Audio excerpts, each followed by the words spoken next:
Hi friends, welcome back to our YouTube channel.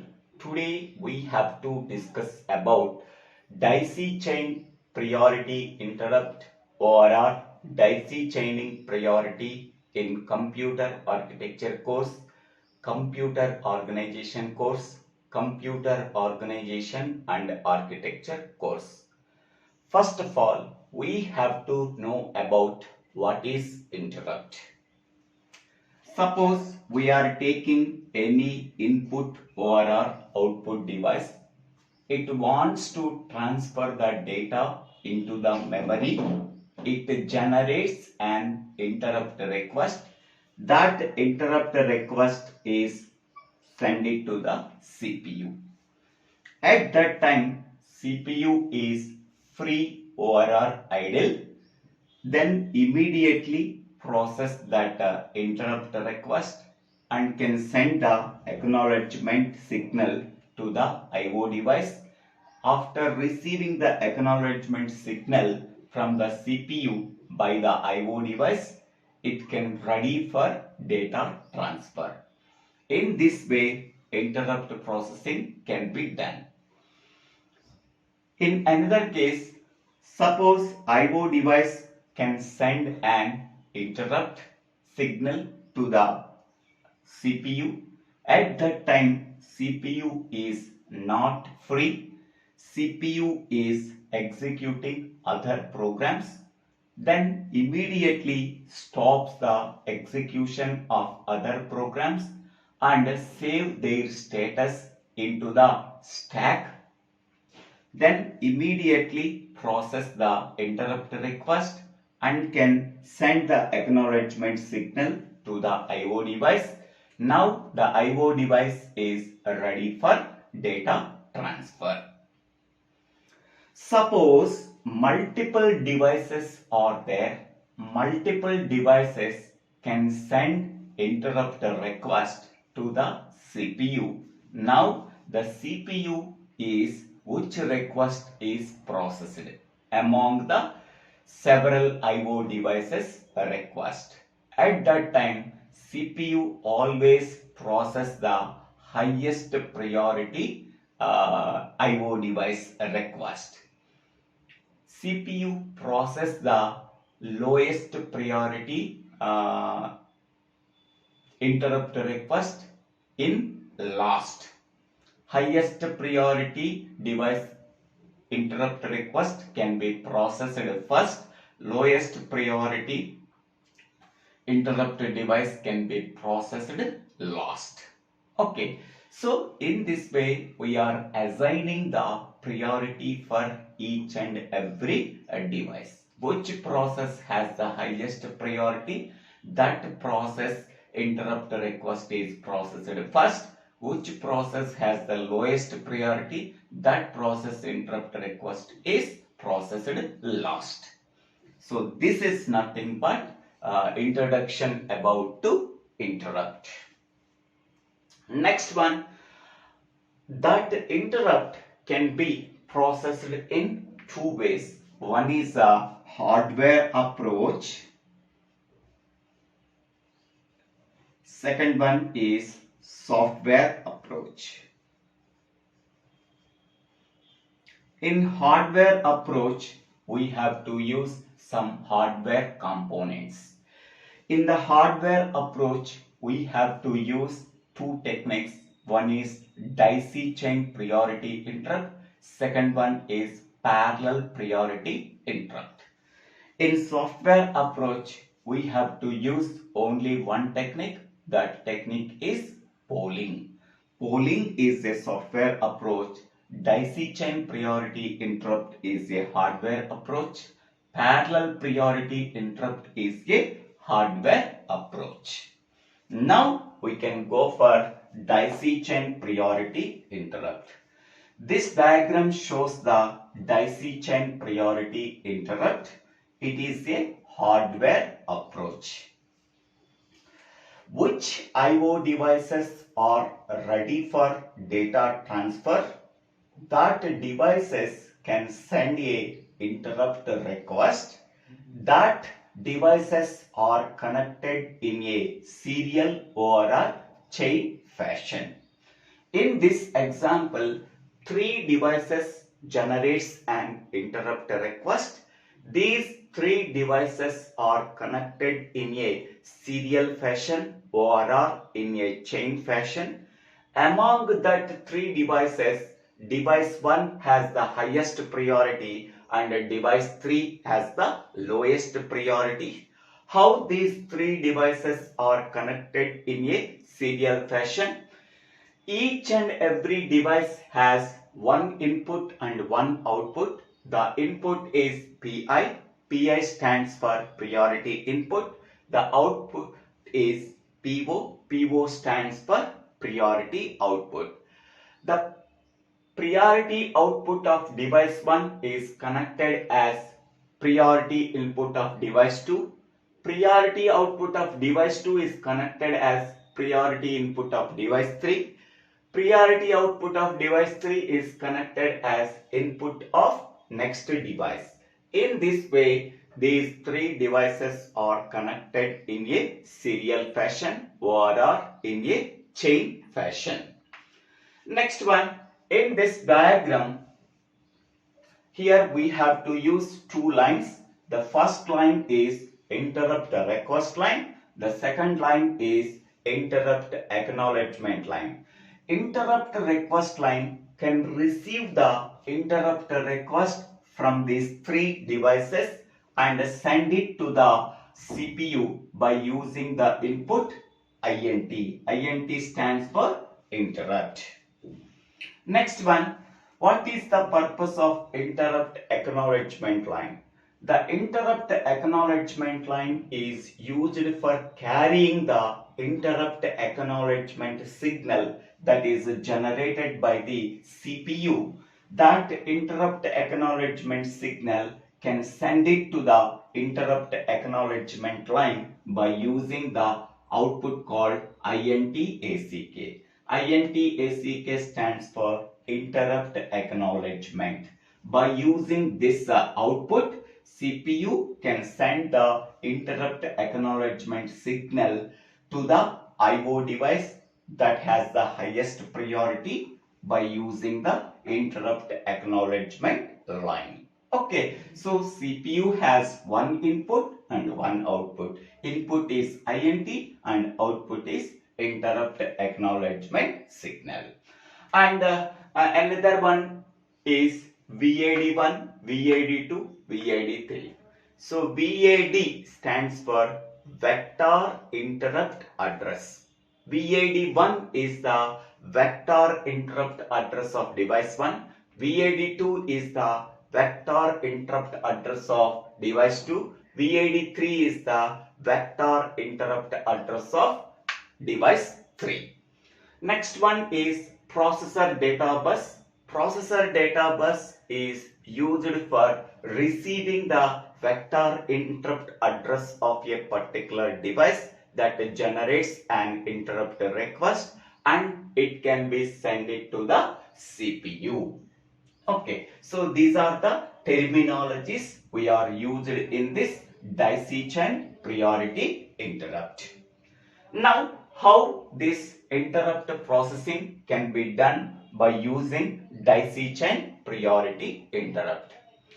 So, interrupt request line is common to three devices. So, device 1 is connected to interrupt request line, device 2 is connected to interrupt request line, device 3 is connected to interrupt request line. All these devices that are connected in serial fashion or are in chain fashion are connected to interrupt request line. That interrupt request line is connected to INT input of CPU.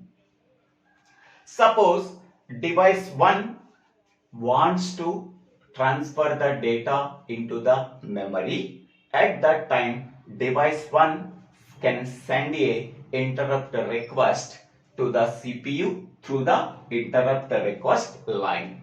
At that time, CPU is idle or free. It can process the request of device 1.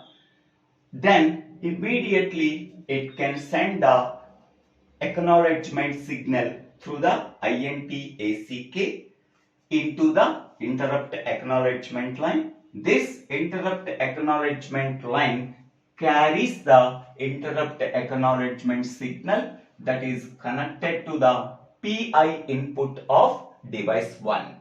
At that time, PI input of device 1 is equal to 1.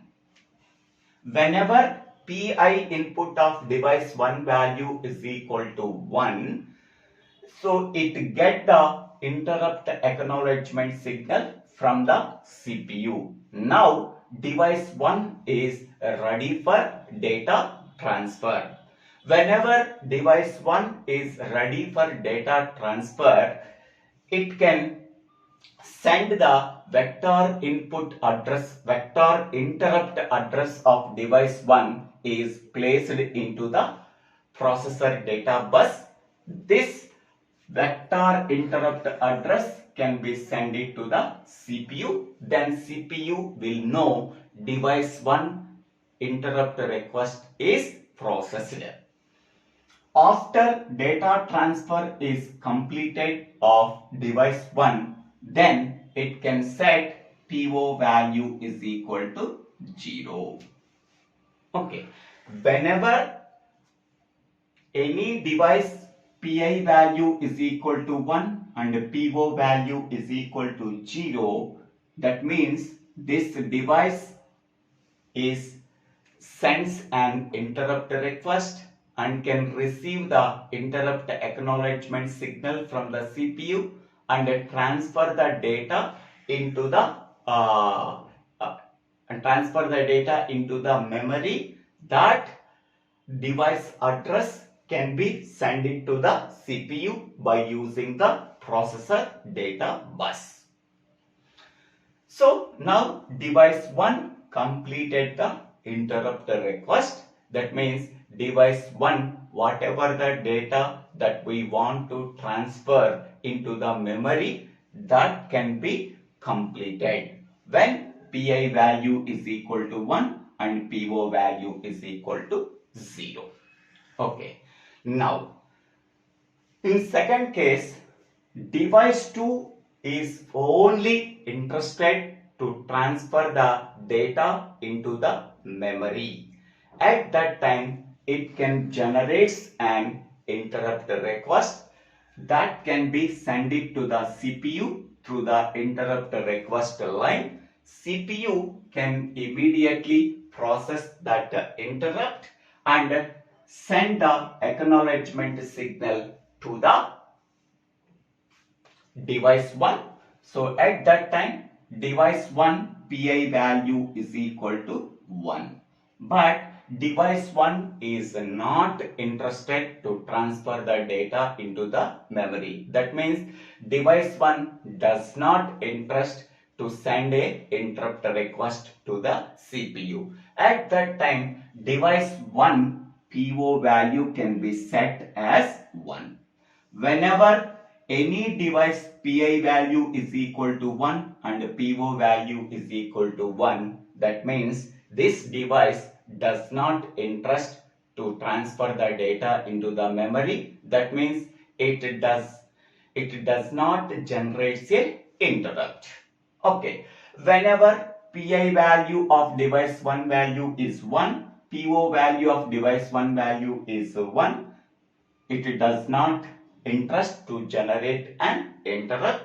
So PO value of 1 is connected to PI input of device 2. Now PI input of device 2 value is equal to 1. That means device 2 can receive the interrupt acknowledgement signal from the CPU. Now the device 2 is ready for data transfer and can send its vector interrupt address is placed into the processor data bus. Then it can be sent it to the CPU. Now the CPU will know device 2 can process the interrupt. Once the data transfer is completed of device 2, then it can set PO value of device 2 as 0. That means device 2 processor interrupt request is generated and it is completed. Okay. Next one, suppose in another case, device 1 is not interested to generate an interrupt, device 2 is not generated an interrupt, but only device 3 is interested to transfer the data into the memory. Hence, we can say that it generates an interrupt request through the interrupt request line and it can be sent it to the CPU. CPU receives that interrupt request and can send the acknowledgement signal through the interrupt acknowledgement line to the PI input of device 1. So device 1 is not interested to generate an interrupt, so that PI value of device 1 is 1 and PO value can be set as 1 for device 1. Hence, we can say that PI value of device 1 and PO value of device 1 as 1 is nothing but device 1 is not interested to generate an interrupt. So that this PO value of device 1 can be sent it to the PI input of device 2. So device 2 is not interested to generate an interrupt, so that it can set PO value as 1. So device 2 PI value is 1, device 2 PO value is 1. That means device 2 is not interested to generate an interrupt, so that PO value of device 2 can be sent it to the PI input of device 3. Now the PI input of device 3 value is equal to 1. Now device 3 receiving the interrupt acknowledgement signal from the CPU. Now device 3 is ready for data transfer. Its vector input address is placed into the data bus. It can send it to the CPU. Okay, once the data transfer is completed, then PO value of device 3 can be set as 0. So in this way, interrupt request can be processed. Okay. Now, by concluding this summary, we can say that PI value is 1 and PO value is 0 of a particular device. This device generates an interrupt request and process that interrupt request. So this is interrupt request generated. Interrupt request is generated. Whenever any device PI value is 1 and PO value is 0, interrupt request can be generated from that device that can be processed by the CPU and data transfer is completed. That means interrupt request is processed. This is the first one.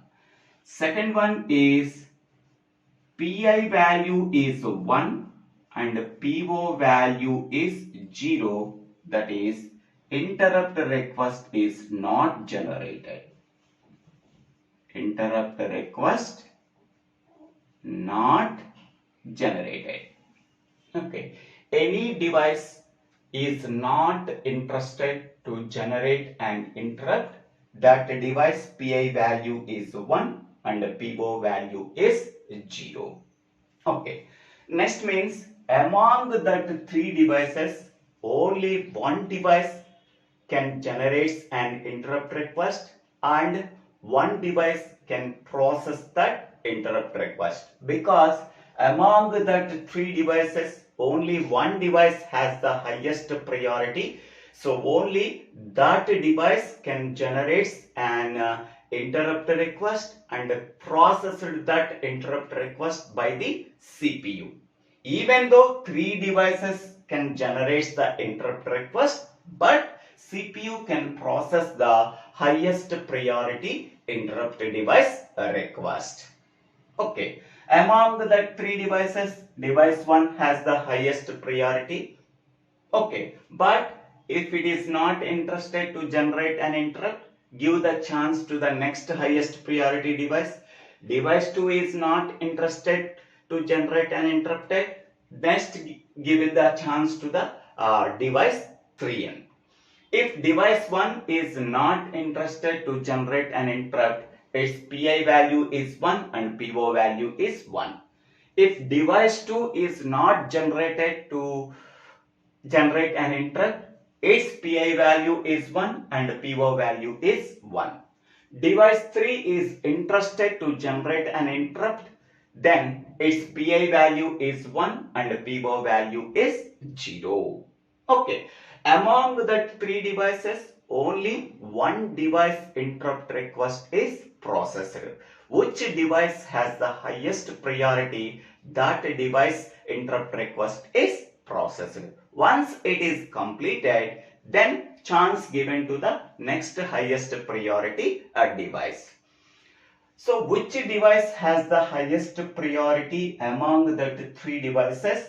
That device PI input value is 1 and PO input value is 0. Next one, PI input value is 0 and PO output value is also 0. That means interrupt acknowledgement signal is not passed. Interrupt acknowledgement signal is not passed. That means suppose device 1 PI value is 1 and PO value is 0. It generates an interrupt request and it can process that interrupt request. At that time, so the PO output of device 1 can be sent it to the PI input of device 2. Now PI input of device 2 value is 0. That means it can block device 2 then device 3 because device 1 is already processing the interrupt request by the CPU. At that time, device 2 and device 3 are blocked. So that means any device PI input value is 0 and PO input value is 0, interrupt acknowledgement is blocked. Interrupt acknowledgement is blocked. That means any device PI value is 0 and PO value is 0 is nothing but interrupt acknowledgement signal is blocked by the highest priority device. Okay, so device 1 has the chance to process that interrupt, then PI value is 1, PO value is 0 of device 1. At that time, device 2, device 3 are blocked because PI value of device 2 and PO value of device 2 is 0. PI value of device 3 is 0 and PO value of device 3 is 0. That means among the three devices, only one device that has the highest priority, that device interrupt request is processed first. The remaining two devices are blocked. At that time, device 2, device 3, PI and PO values are zeros. Only device 1 PI and PO values are 1 and 0. Okay, so this is the simple description about daisy chain priority interrupt. Next, we can go for parallel priority interrupt. That is also a hardware approach, how it can be done. I hope all of you understanding this video. If you really understanding this video, please like this video.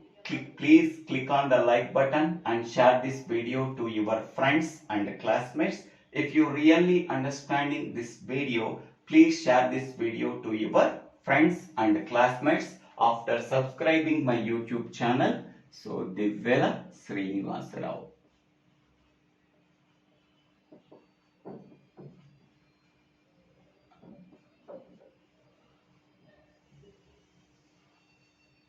I am sending the entire playlist link in the comment box of this video. So please check that link and get the videos and better understanding that videos and getting more marks in this subject.